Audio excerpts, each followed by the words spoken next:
They tell me that I'm never gonna make it. They want me to do something that could make sense. They hate when I keep dreaming I'll be famous.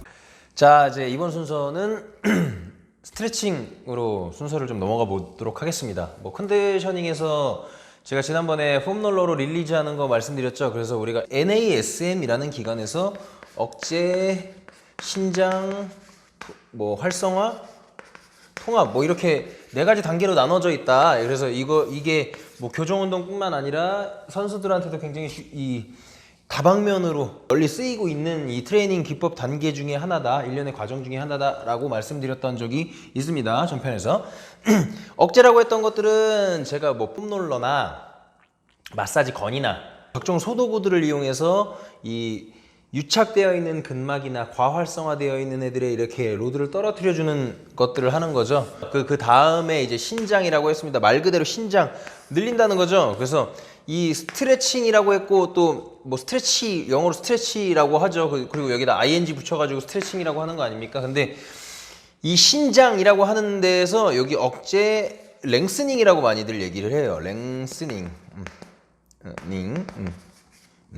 그래서 이 랭스닝 기법이 이 신장 과정에 속해져 있어서 우리가 근육이 적절하게 잘 늘어나 있지 않으면 뭐 적절한 힘을 발생시키지 못할 것이다. 뭐 이거는 길이 장력 관계 이런 것들 이런 이론들도 존재를 하고 그래서 결국엔 너무 짧아져 있어도 혹은 너무 늘어나 있어도 뭔가 근육의 정상적인 운동이 되지 않을 거다. 정상적인 역할을 하기가 어려울 거다라고 보는 겁니다. 근데 지금은 어쨌든 늘리고자 하는 거죠. 그래서 늘리고자 하는 거기 때문에 짧아져 있는 단축되어 있는 근육들이 억제 단계를 통해서 좀 이렇게 근막이 이렇게 돼 있는 애들이 이렇게 유착돼 있는 애들 잘 풀어놓고 그 다음 단계로 넘어와서 그럼 얘 유착된 애들 조금 이렇게 로드를 떨어뜨려 놨더니 정렬을 좀 맞춰 놨더니 신장이 잘 늘어나기가 좋은 형태로 바뀌어 있겠죠. 그래서 그 다음에 신장을 통해서 정상 길이로 만들어준다. 물론 이런 일련의 과정들이 굉장히 오랜 시간 동안 반복이 되어야 되겠죠. 한두 번 한다고 해서 뭐 우리가 십수년, 수십 년 살아온 이 불균형 패턴이 바뀌지는 않을 겁니다. 여러분들 당연히 이해하고 계시죠?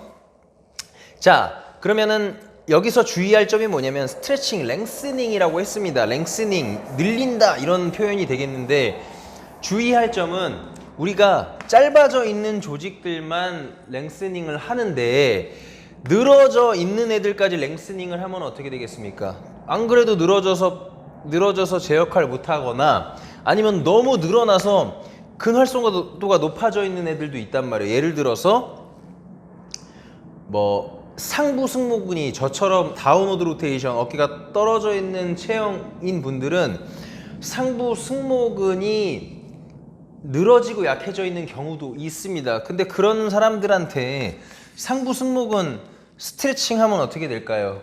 어깨나 목이나 이런 부분들에 분명히 더 문제가 생길 겁니다. 근데 이거 어떻게 파악을 하느냐? 우리가 폼롤러로 누우면은 이 신장돼서 늘어나서 팽팽하게 늘어나서 스트레스를 받고 있는 조직들도 폼롤러로 눌렀을 때 아파요.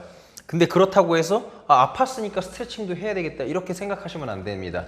내가 체형적인 분석을 통해서 내가 여기가 상대적으로 정상적인 사람보다 늘어나서 스트레스를 받았던 건지 늘어나서 팽팽해져서 스트레스를 받았던 건지 아니면 쉽게 짧아져 있었기 때문에 더 많은 스트레스를 받았던 건지 잘 파악하는 기준이 굉장히 중요하다고 말씀을 드릴 수 있겠습니다. 그래서 늘어나 있는 거 잘못해서 스트레칭하면 더 안 좋아진다. 무조건 스트레칭 시원하다고 해서 하는 게 아니다 라는 말씀 다시 한번 드리도록 하겠습니다. 그래서 이제 이것들도 이 스트레칭도 어떻게 해야 되는지에 대한 기준이 해부학적 구조 해부학, 기초 해부학에서 다 연결돼 있어요. 제가 운동에서 여러 번 반복해서 말씀드렸죠. 이런 기시정지, 작용 이런 것들 굉장히 중요하게 말씀드리지 않습니까? 이게 운동뿐만 아니라 스트레칭 할 때도 여러분들 알고 계시겠지만 가슴 스트레칭 할 때 뭐 이렇게 하잖아요. 왜일까?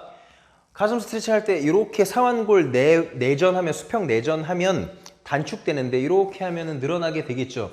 그런 여러 가지 근육들의 특성이 있을 거란 말이에요. 작용들이 있을 거고 부착점이 있을 것이고 그 방향성을 가지고 스트레칭을 해야 내가 타겟하고자 하는 머슬을 정확하게 신장시킬 수 있다는 겁니다. 그래서 기시정지 이런 구조 해부학적인 부분이 굉장히 중요하다는 거죠. 이 스트레칭도 여러 가지예요. 앉아서 할 수 있는 스트레칭, 누워서 할 수 있는 스트레칭, 서서 해야만 되는 스트레칭, 이런 것들이 굉장히 많을 거란 말이에요. 근데 이런 것들을 다 알려드릴 수 없으니까 필드에서 우리가 피트니스 센터에서 쉽게 할 수 있는 방법으로만 좀 소개를 시켜드리고 넘어가도록 하겠습니다. 여러분들이, 저도 피트니스 센터를 다니면서 운동을 하고 있으니까 현장에서 바로바로 써먹을 수 있는 게 좋지, 이게 매트 다시 펴가지고 해야 되면 여러분들 하기 어려울 거 아니에요, 그죠? 저도 그래서 서서 할 수 있는 것들이나 최소 앉아서 할 수 있는 것들로 빨리빨리 하고서는 그 다음 운동을 넘어가는 게 좋기 때문에, 시간 절약적인 측면에서, 효율적인 측면에서, 그죠?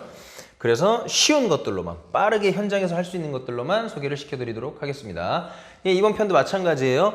상지편, 하지편 나눠서 공개를 해드릴 건데, 좀 설명이 장황한 편, 그리고 좀 요약해서 요약본도 같이 올려드릴 테니까 필요한 것들을 찾아서 보시면 될 것 같습니다.